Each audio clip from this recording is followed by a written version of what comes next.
Bonjour, alors une vidéo aujourd'hui sur la croix blanche. J'avais fait donc plusieurs séries de vidéos avec toujours la même chose du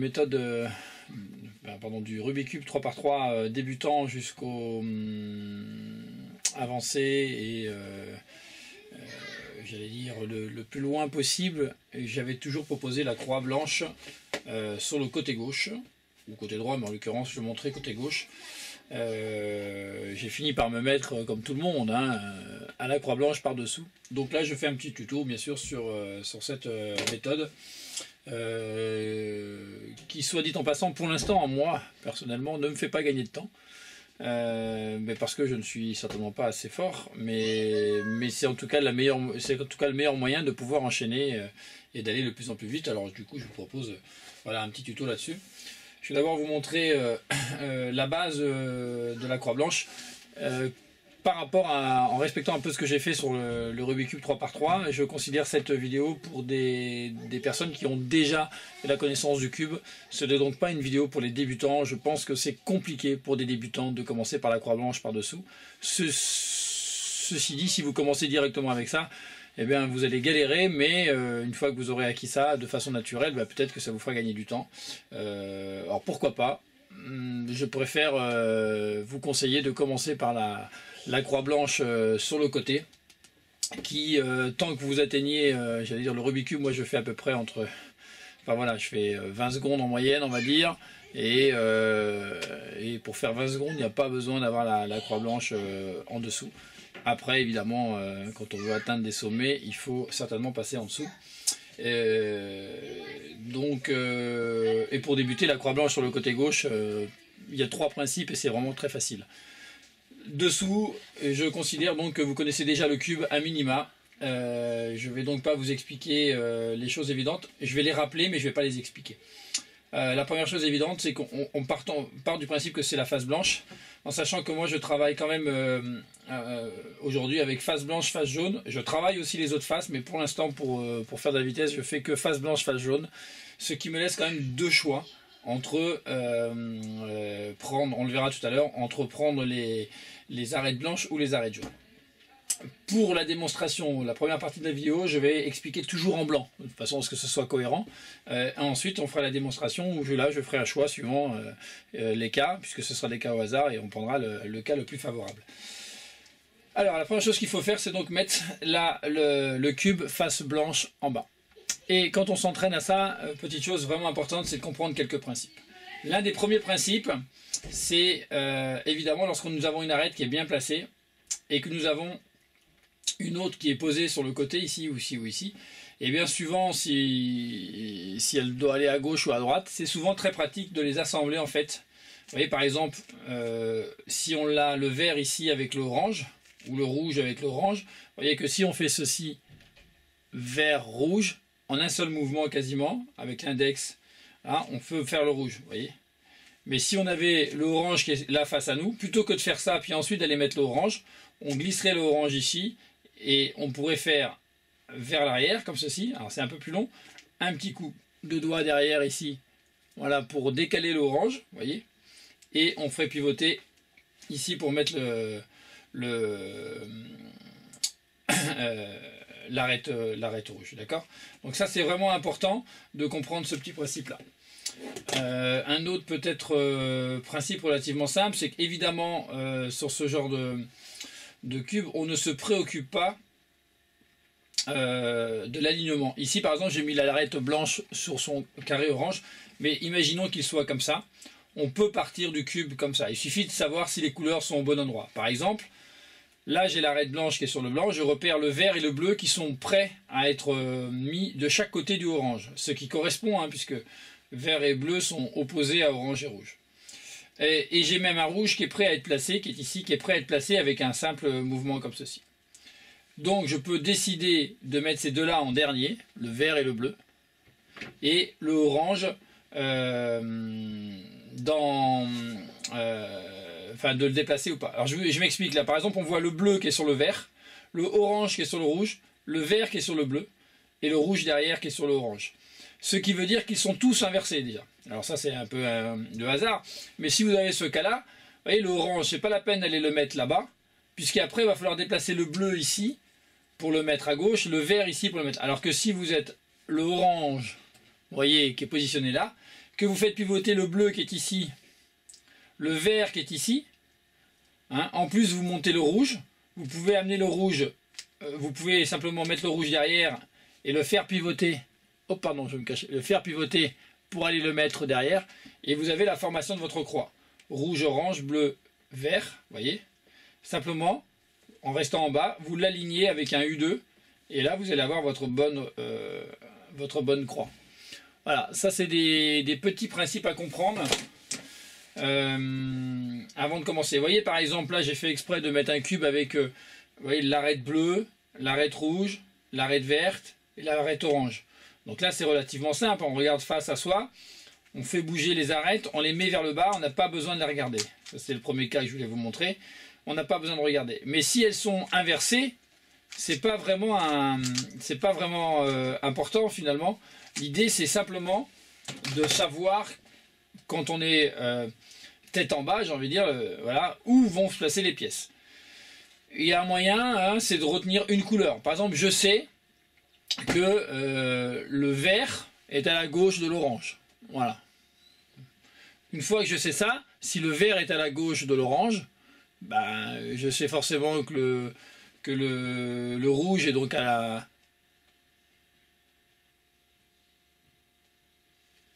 la gauche du vert, pardon, je m'interromps, il y a un petit bruit, le bleu à la rouge du rouge, etc. Et donc l'inverse pour le bleu est donc à la droite du orange. Ça paraît peut-être compliqué comme ça si on écoute la bleu, vert, gauche, etc. Tout, mais retenez un seul principe et ça vous aidera, vous verrez à force d'habitude, vous allez comprendre, si ce n'est pas déjà fait.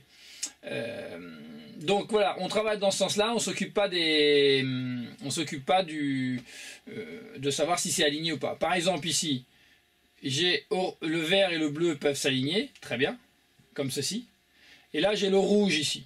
Alors on peut décider de le faire de plein de façons, mais si je mets le rouge ici, je vais être embêté. Alors je peux faire U2 en bas, positionner mon rouge, et plutôt que d'aller le ranger en U2 direct, je fais juste un petit U ici, je mets l'orange, et encore un petit U, et du coup j'ai tout aligné. Alors c'est un peu complexe comme ça, si vous regardez ça pour la première fois, mais normalement si vous connaissez un peu le cube, ça doit commencer à être compris. Pour être très honnête, même en comprenant le sens, quand on met le cube en bas et qu'on essaye la première fois, c'est un peu complexe, on se gourre souvent entre les bleus, rouges, etc. Tout. Donc il faut vraiment prendre le temps. Là j'ai mélangé le cube vraiment au hasard. Alors vraiment au hasard, mais c'est très chanceux parce que vous voyez là je vais faire un travail maintenant d'explication avec des cas vraiment qui viennent. Là j'ai bleu et orange qui vont être faciles à positionner. Et maintenant il faut que je regarde directement où est le vert, donc qui est ici.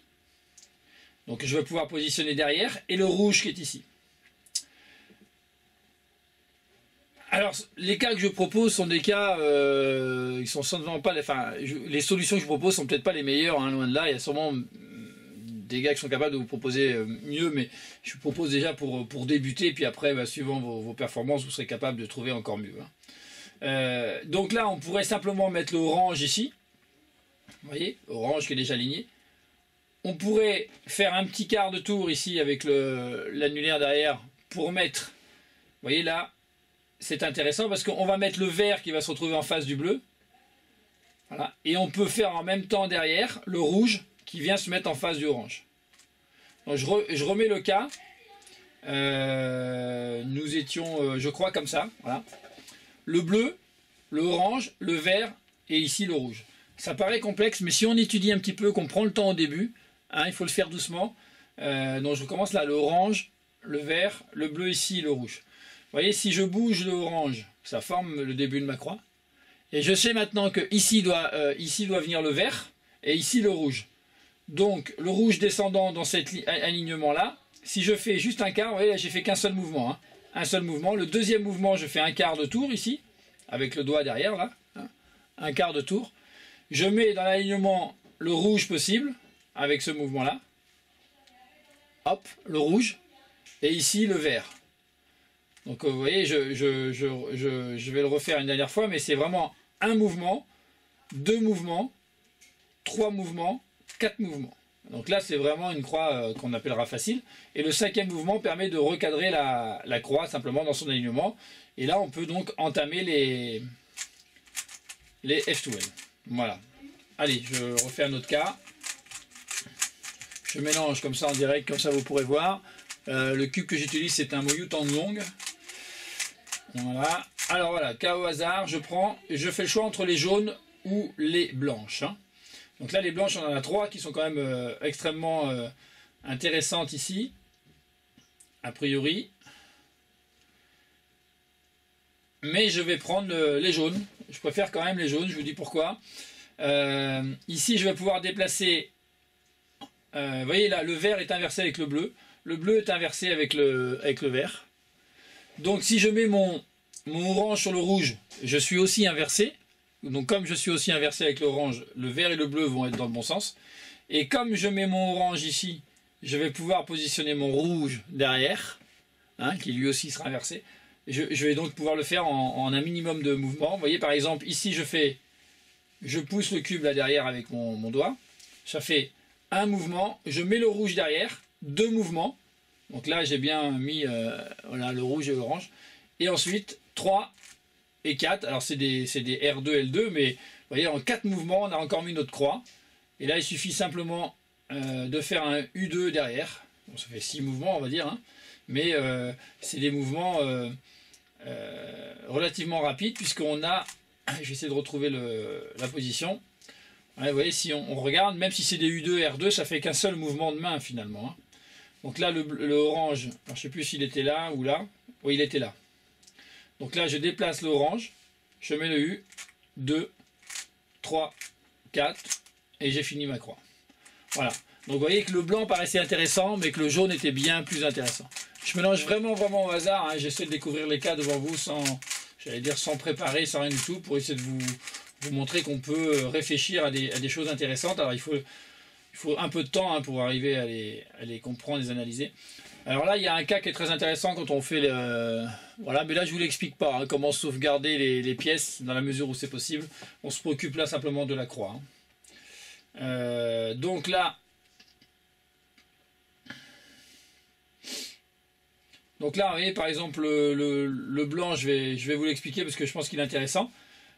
Ici on a la croix derrière. Si on met le vert comme ceci, on sait que le vert, vous voyez, il a son rouge à gauche et le orange à droite. Donc du coup, là comme ceci, c'est quand même très intéressant. Vous voyez, hop, hop. Donc là, on est placé. On fait, pour pouvoir placer le bleu, un U2, comme ceci. Et un nouveau petit U, on a placé notre croix. Voilà, deuxième exemple. Alors j'espère que vous voyez à peu près ce que je veux dire. C'est pas évident, parce que forcément,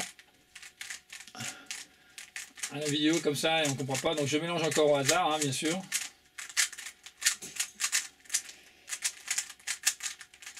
Voilà, et je regarde. Donc je regarde blanc et jaune. Hein. Alors blanc et jaune. Alors j'aime pas trop les blanches.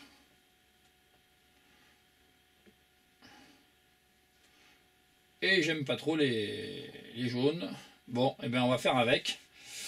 Donc ici nous avons. Vous voyez par exemple, on va tourner le bleu ici. Non pardon. Une bêtise. On va tourner le bleu comme ceci. On a le rouge qui est là. Du coup, vous voyez, on met le orange. Voilà. Donc là, on va pousser le rouge là-bas. Et en même temps, pousser le orange. Voilà, comme ceci. Ce qui nous permet de mettre le bleu. De pousser le rouge ici. Mais vous voyez, au lieu de pousser complètement, on le pousse qu'une fois. On met le vert et on installe le rouge. Voilà. Des solutions qu'on peut trouver à force de réflexion. Et bien sûr, il faut les faire très rapidement. Hein, mais entraînez-vous à les faire très lentement au départ. Essayez de trouver un moyen que tout s'enchaîne en fait. Vous n'y arriverez pas du premier coup. Donc ce que je vous conseille, c'est de travailler par 2 pièces déjà au départ. Un moyen de travailler, c'est de trouver les 2 premières pièces. Par exemple, là j'ai vert, rouge. Je décide de me concentrer sur ces 2-là. Je ne m'occupe pas du reste, mais déjà je m'entraîne. Vous voyez, là, celle-ci, je sais comment je vais faire. Je vais tourner ici, rouge-vert, et tourner mon rouge-vert. Ensuite, je me préoccupe des 2 autres. Là j'ai orange et là j'ai bleu. Il se trouve que là j'avais l'orange de former. Donc là je peux très bien venir monter mon orange et l'insérer. Alors je vous montre encore une fois. Entraînez-vous au départ à travailler avec 2 pièces. Voilà. Ça c'est important. Vous décomposez d'abord et vous maîtrisez les 2 premières pièces. Prenons par exemple la face jaune. Alors je regarde la face jaune et je travaille 2 pièces. Alors les 2 pièces les plus faciles que je pourrais mettre au départ, ça pourrait être par exemple orange et rouge. Voilà. Orange, rouge. Voilà. Là j'ai travaillé ces 2 pièces là. D'accord? Une fois que j'ai fait ce travail là, je mélange. Et je tombe, par exemple, je décide avant, là sans faire de choix, je décide de prendre les blancs par exemple. Voilà ce que ça va donner. Je prends les blancs et je prends les 2 pièces les plus faciles à mettre en blanc. Les 2 pièces les plus faciles à mettre en blanc, je regarde et je cherche ce qui est de plus intéressant pour moi. D'accord? Alors, je décide par exemple que ce soit vert-orange, qui sont là tous les deux. Vous voyez, orange, vert. Et je les installe.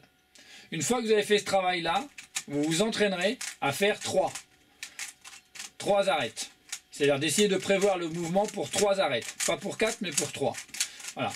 Maintenant, on va prendre par exemple les blancs. Donc je regarde pour les blancs. Je mets mon cube en bas. Et je décide de prévoir pour 3 arêtes. Par exemple, je décide de prévoir orange ici qui va descendre ici. Voilà. Rouge qui va descendre. Voilà. Et en même temps, je vais essayer de prévoir le vert. Parce que je regarde que ça, ils sont inversés. Rouge et orange sont inversés. Orange, rouge sont inversés. Et vert, bleu sont inversés. Donc là, ça me permet, vous voyez, hein, rouge, orange, rouge, voilà. Donc là, je sais qu'ils sont tous bien mis en fait. Et en fait, le bleu-vert, il est même très bien mis aussi. Donc on pourrait très bien décider de mettre d'abord ces 3 là, par exemple. Là, on peut presque faire les 4, mais on peut s'entraîner. Ça fait bleu, rouge, vert, orange. Et en fait, si je tourne ma croix, elle est parfaitement alignée. Voilà. Donc c'est comme ça qu'il faut s'entraîner la première fois pour travailler les croix, la crosse en bas. C'est de le faire doucement et de le faire par étapes. Je m'entraîne d'abord à avoir 2... vous voyez par exemple là j'ai rouge mais il est mal placé avec le bleu qui est mal placé. Donc je peux très bien décider de mettre le vert ici. Après, tout ça ce sont des choix. Hein. De venir mettre le vert à la place du bleu. Voilà. Parce qu'en décalant ici, eh ben, j'ai la place pour mettre l'orange. Et en redécalant une fois, j'ai la place pour mettre le bleu ici. Voilà. Et du coup, je travaille toujours... mais travaillez en décomposant un peu votre travail et en faisant à vitesse, on va dire, vraiment ralentie et en réfléchissant. Comment je peux faire et ce que ça va donner sur mon cube. Et une fois que vous aurez fait ça, vous pourrez avancer. Là, par exemple, on peut mettre le rouge. Voilà, on décale. Et ici, j'ai à la fois l'orange, je décale mon vert. Et voilà, une fois que c'est fait, j'ai plus qu'à remettre en place. Il y a probablement des moyens plus rapides hein, d'arriver à faire les crosses. Mais pour arriver à faire ces moyens plus rapides, il faut déjà, je pense, une belle expérience et avoir un maximum de connaissances assez pointues. Pardon. Donc je vous conseille simplement de commencer par faire comme ça. Voilà, je refais une dernière explication rapide. Et vous pourrez donc travailler votre croix blanche là-dessus. Voilà. Donc au hasard, là je fais le choix. Je vais comparer les 2 cas, hein, le rouge, le blanc ou le jaune. Alors le blanc par exemple, j'ai déjà un bleu que je peux mettre en place ici. Quand je bouge le bleu ici, je sais que ça va venir mettre le rouge ici qui va pouvoir se mettre en place. Voilà, vous voyez. Ça je le sais. Et une fois que je sais ça, je sais aussi que ça va donner ça. Mais regardez, si je fais U2 ici, enfin si je fais le U ici, je vais pouvoir mettre mon vert. Et en redéplaçant après, je pourrais mettre mon orange. Alors je vous fais voir. Voilà, je suis comme ceci. Hein, une fois que j'ai étudié ça, je le fais au ralenti avant de le faire à toute vitesse. Regardez. Une. Je décale, je mets mon vert. Je décale, je mets mon bleu. Et là, je suis prêt à enchaîner. Et en plus, j'ai la chance d'avoir une paire déjà formée. Vous voyez, et je peux enchaîner mes F2L sans bouger de place. Vraiment en étant toujours... vous voyez, là, je ne bouge pas. Et ça, c'est l'une des possibilités les plus intéressantes du cube, en fait, c'est vraiment de ne pas bouger. Voilà. Allez, une dernière. Je pense que c'est toujours intéressant de voir des cas. Voilà. Entraînez-vous d'abord. Ah oui, alors ça c'est un bon moyen que je faisais. Attendez, je vais terminer avec ça. Je prends un cas. Je décide de prendre celui qui m'intéresse le mieux. Alors le bleu, orange, vert et rouge. Bon, celui-là est plutôt intéressant.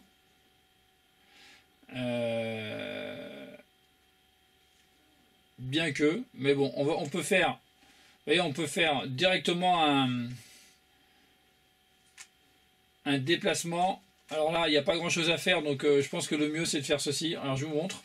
Donc le bleu ici, je fais mon U2 et je mets mon rouge ici. Et là, je vais, en fait, vous voyez, j'ai mis mon vert ici, là. Et mon orange, je viens le coller sur le vert ici. Comme ça, il va se mettre tout seul. Voilà. Et là, ça met en place la croix. Je vous montre ça parce que c'est toujours un bon moyen de faire les croix sans tourner le cube, en fait. Et ça, c'est un moyen qui vous fera gagner du temps. Pour moi, malgré tout, j'arrive pas à descendre en dessous de 20 secondes parce que je suis un vieux. Mais si vous êtes jeune, vous verrez qu'avec votre rapidité d'esprit, vous pourrez aller très très vite. Bon, là, j'ai mélangé au hasard. J'ai un rouge qui est déjà en place, un vert qui est déjà en place. Je suis vraiment chanceux. Donc là, je peux effectivement décider de faire ceci. Alors, je vous montre. Je vais lever le rouge, en fait. D'accord? Pour déplacer le bleu ici, mettre l'orange. Et ensuite, je peux mettre le vert et le rouge ici, main gauche. Et du coup, je suis déjà sur une... voilà, je peux enchaîner sur des F2L sans bouger trop de place. C'est quand même vachement important de voir que les F2L, on peut les faire sans trop bouger son cube. Voilà. Et ensuite, terminer par une OLL et bien sûr une PLL pour finir. Voilà, allez, c'est fini pour la croix blanche, par en dessous. J'espère que ça vous permettra de progresser. Bon cube!